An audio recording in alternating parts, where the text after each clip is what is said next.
ግዴታ እውነት እንዴት ትፈልጋላችሁ? አዎ ከልብሽ ነው። እኔ ከጎንሽ መነሳት ትፈልጋለሽ? አልፈልግም፣ ማናችሁንም አልፈልግም። አንተ ሙጣልኝ በቃ። ለብቻዬ መሆን ነው የምፈልገው። እንዴ ምን ሆነሻል? አሁን ላወራ እፈልጋለሁ አላልሽኝም እንዴ? አዎ ግን ቤሉ እንዲወጣ ብዬ ነበር፣ እሱ ደግሞ ወጥቷል። ስለዚህ አንተ ሙጣልኝ በቃ።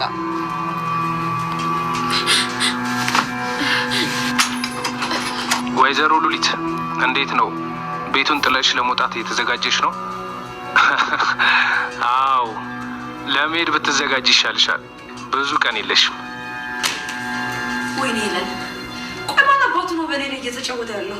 አምላኬ እባክህ እንደዚህ አትፈትነኝ። ይሄ በኔ አቅም የሚቻል ነገር አይደለም።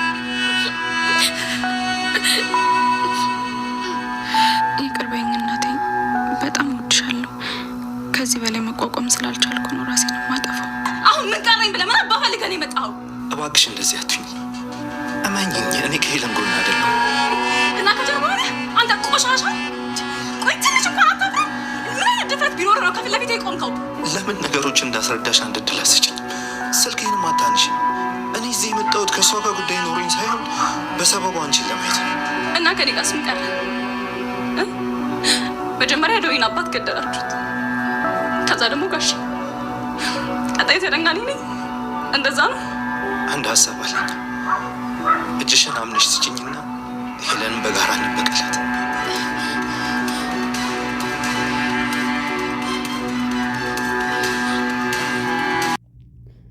ኑኑ ራሷን ለማጥፋት ወሰነች።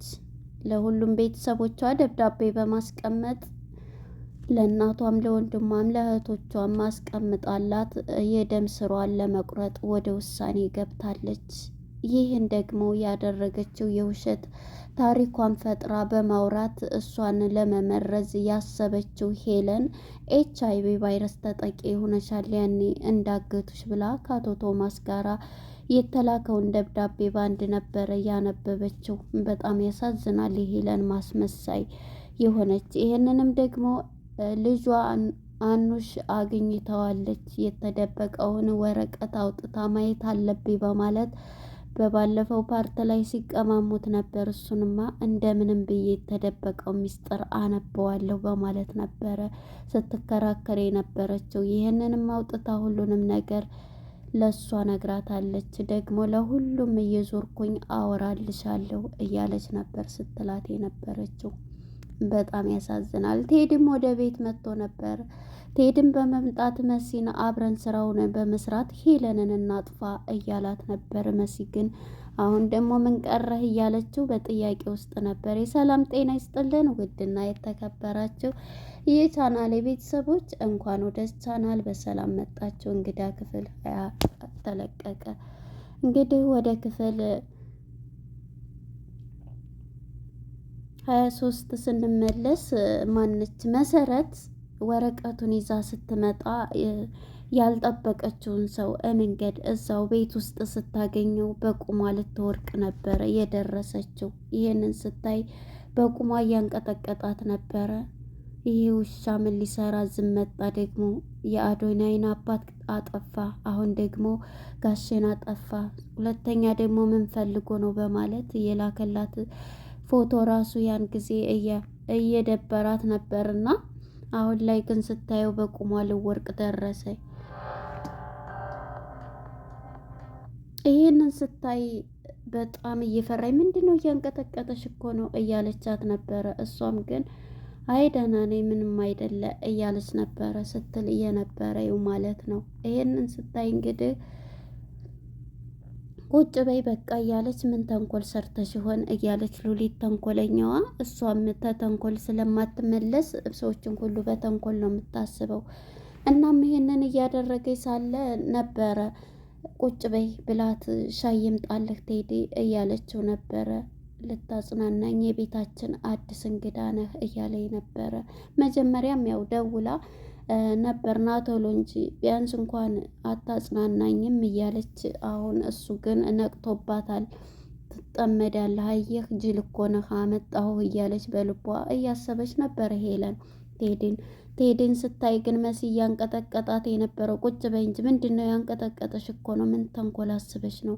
ሄለንም ተጠራጥራታለች። እኔን እና እሱም በፊት ጊዜ አይታናለች እንዴ እያለች በጥያቄ ውስጥ ትገኛለች። ምን ተንኮል አስበሽ ሆነ እያለ እንግዲህ ኑኑሻንም ሻይ አፍልተሽ ይዘሽ ነይ እያለቻት እየጠረቻት ነበርና እኔ እኮ አፍልቼ እመጣ ነበረ ብትላትም አይ አንቺማ ስራ ታዘሻል ስትላት ምንድን ነው የታዘዝኩት ስትላት አላዘሽ ቁጭ ብለሽ ይሄንን ወረቀት ይዘሽ ትይዣለሽ ጨርሽ እያለቻት ነበረ።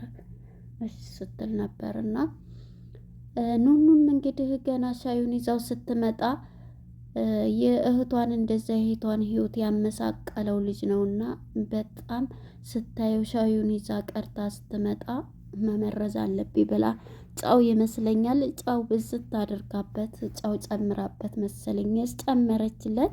የዚህ ጊዜ ቴዲ ሲቀምሰው ትን ብሎት ወደ ኋላ ሊወርቅ ነበር። እንዴ ምንድነው ቅመም በዝቶ ነው ወይስ ምንድነው እያለች ነበር ስትለው እንዳበዛሁበት እንዴ እያለች ነበር መሲም ማለት ነው።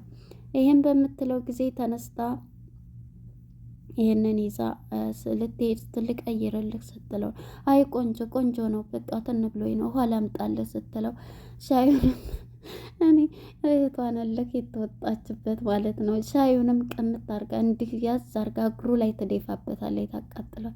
እንዴ ምን ሆነሽ ነው ስትላት ነበረ። እሷም እኔ ቅርታን እኮ አምልጦኝ ነው እንዲህ ብሎኝ ነው እያለ አይ በቃ ችግር የለውም በማለት ነበረ የነበረው ማለት ነው። ወረቀቷን ይዛ ሄዳለች ማለት ነው። እሷም ያየችውን ማመን ስላቃታት በባለፈ አሁን ክላሷ እንዴት ሁኜ ልሄድ እያለ ነበረ ሲያስብ የነበረው ቴዲ ማለት ነው። አሁን ላይ ቴዲ መሲን አግኝቶ ከመሲ ጋራ ሄለንን ለማጥፋት መስራት እንዳለበት ነው ወደ ውሳኔ የገባው ማለት ነው። ወደ ኑኑ ጋር ስንመጣ ኑኑ እንግዲህ በጣም አስጠንቅቃታለች ማለት ነው። እንግዲህ ሄለን ማለት ነው ሄለን ምግብሽንም ሰሃንሽንም ሁሉንም ነገር መለየት አለብሽ፣ እቃችን በተጠቀምሽበት መጠቀም የለብሽም ተንኮለኛዋ ማለት ነው። ሄለን ለሌሎች ማስጠቀም የለብሽም፣ ሁልሽንም እቃሽ ለይ። እንዴት ስንማር እኮ በደም እንትን እንጂ የሚተላለፈው ቫይረሱ በንክኪ በቃ እንደዚህ አይተላለፍም ስትላን ነበር። እኔ ነሽ አንቺ እንዴት ትጨባለቂያለሽ? እኔ ነኝ አንቺ ደግሞ ይሄንን እንትን ብዬ ሌላ ሰው ቢሆን እኮ አያስቀምጥሽም ነበር እያለች ይህንን ስትላት ነበረ። በንዴትም ሆና ተነስታ ኑኑ ክላሷ ገብታ እያለቀሰች ነበረ። በጣም እየተጨናነቀች ካሁን በኋላ ከቤሩን ጋራ ከማንም ጋራ እርቀት እናም ይሄን እያለቻት እሽትዬ በማለት ተቀብላ እሽቷን ትሄዳለች። ይህንን ብላት ከዚህም እንደወጣች ክላሷ ገብታ እያለቀሰች እየተናደደኝ ነበር። ይሄንን ሲሰማ አዶናይም ካጠገቧ ቶሎ ክላስ ይገባል። ምን ሆነች ነው ብሎ ግድፍ አድርጓል ነበረ። እንግዲህ ቢኖር መቶ ክላስ ምን ሆነች ነው እያሉ ሁለታቸውም ከዚህ እየደገፏት ነበርና እንደውም ትዝ አላት ሴትዮዋ ያለቻትን ስታስታውስ ሄለን በቃ ውጣልኝ ውጣ እንደውም አንተ ብላ እያጽናናን ነው። እሱ ነው ያስለቀሰሽ ወይስ ምንድን ነው እያላት ነበረ። እሱ እንደውም አዝኛ አግኝቶኝ እያጽናናኝ ነው ያለው እያለችው ነበርና እንዴ ምን ሆነች ነው በማለት እሱም ትትቀየርበት ውጣ እንደውም ውጣ ብለው ትሄዳለች። ከዛም እሱም በር ላይ ሆኖ እያዳመጣቸው ነበረ ማለት ነው ቢኖር። የዚህን ጊዜ እንግዲህ እሷም ይሄንን ያልኩት ምንድን ነው እሺ እውነትሽ ነው እንደዚህ ሲል አንተንም አልፈልግህም ውጣ ብላ ታባርረዋለች። ሁለቱም እያፈቅሯታል ኑኑን ማለት ነው። ግን አሁን የሚያዩባት ነገር በጣም ስለተቀየረ በጣም እየተሰቡ ነው ያሉት ማለት ነው። ይህንን ያየች ጊዜ እንግዲህ አሁን ላይ በጣም እየተጨነቀ ትገኛለች ማለት ነው። በሁኔታዋ እየተደናገሩት አዶናይና ቢኖር ይሄንን እያሉ ሁለቱም ወጥተዋል። ከዛ አንተን ማትፈልግ አንተን ምን ሆነች ነው ብሎ ተመልሳ መቶም ቢጠይቃት እሷም ውጣልኝ በማለት ነበር ያስወጣቻቸው ሁሉንም ማለት ነው። ይህንንም ቢላት ችግር ካለ ሁሌም ከጎንሽ ነኝ ቢላትም እሷም ግን ማንንም ሰው አልፈልግም ለማንም አልጠቅምም እያለች ነበረ። እንግዲህ ትሄድም አሁን ራስሽን ወደ ሄለን ጋር ስንመጣ ራስሽን ንጹህ ለማድረግ እያሰብሽ ነው እያላት ነበር። ይሄን የምትይው እያለ ከኋላ ሁና ደግሞ ኑኑ እየሰማች ነበር። ኧረ እባክሽ ስለፈጠረሽ ይሄን ቤት እኮ ነው ያለሽበት ነው ወቂ እያላን ነው። አሁን አንቺ ለሰው ታዝኛለሽ እያላን ነው። እውነት ያዘንኩባቸው ቀን ቢኖር ድሃ የሆንኩ ጊዜ ያኔ እያለች የድህነቷንና አሁን ደግሞ ያጣሁኝ ጊዜ እያለች ነበረ ማለት ነው። ይህንን ያለች ሄለን ማለት ነው። ቴድም ቤት ሂጄ ላግኛት እያለ ነበረ ማለት ነው። እናም የመሲን ክላስ እንዴት አገኘዋለሁ እንዴት ሳቀዋለሁ እያለ ነበርና መጨረሻ ላይ ክላሷን ሲያገኘው ምን ልትሰራ መጣ ብላ ይዛ በድንጋም ልትለው ነበር። ደሟ ይፈላል ማለት ነው።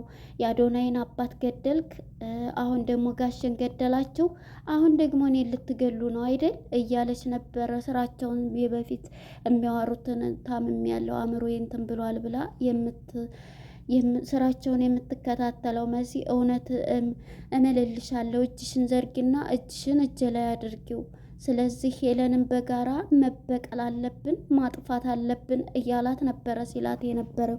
ወደ ኑኑ ጋር ስንመጣ ኑኑ እንግዲህ ለቤተሰቦቿ ደብዳቤ በመጻፍ በቃ ለወንድሟም ለእህቷም ለሁሉም በመጻፍ ለእናቷም አድርጋ ይችን ዓለም ልትሰናበት አስባለችና በቃ አሁን ላይ የማደርገው መሰናበት ነው፣ ለማንም አልጠቅምም፣ እኔ በቫይረሱ ተጠቂሁኛለሁ ብላ ያለቻትን ሁሉ ስለተቀበለች ራሷን ለማጥፋት ምላጭ ይዛ የደም ስሯን ልቆርጥ እየታገለች ነበር። ደብዳቤውን ጽፋ ራሷን ወደ መጉዳት የደረሰችው በስለት ነገር እየቆራረጠች ነበር ማለት ነው። እንግዲህ ወደ መሲና ቴድ ጋር ስንሄድ ቴድም ይሄው ቃል እገባልሻለሁ እንደዚህ እያላት ነበር። እሷም እየተረጋጋኝ ነበርና እጅሽን እጄ ላይ አድርጊው ሄለንን እናጥፋት እያላት ነበረ፣ እመኝኝ እያላት ነበረ። እሷም ግን ወደ ሀሳቧ አልመነው እያለች እዚህ ላይ ነበረ እንትን ያለው ማለት ነው። ሄለን ግን ስልክ ተደውሎ ቤቱን አሁንም አለሽ እንዴ አልለቀቅሽም እንዴ መቼ ነው ከዚህ ቤት የምንለቂው እያሉ የስልክ ጥሪ ሲደርሳት በድንጋጤ ማን አባቱ ነው ደግሞ ብላ ስልኳንም ስትዘጋበት ነበር ማለት ነው። ስናስበው ቶማስ አልሞተም ተመልካቾች እያልን ነው። ቶማስ መሞትም የለበት ብዙ ነገር ማወቅ አለበት።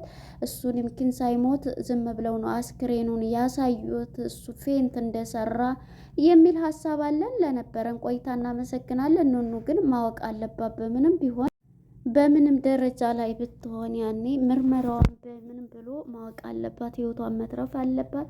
መሲ ደግሞ ከቴዲ ጋራ ተማምና ስራዋን መቀበል አለባት ብዬ አምናለሁኝ። እሷን ሄለንን ጉዷን ለማውጣት ይሄን ማድረግ አለባቸው ብዬ አስባለሁ። ለነበረን ቆይታ ነው። ባይ ባይ።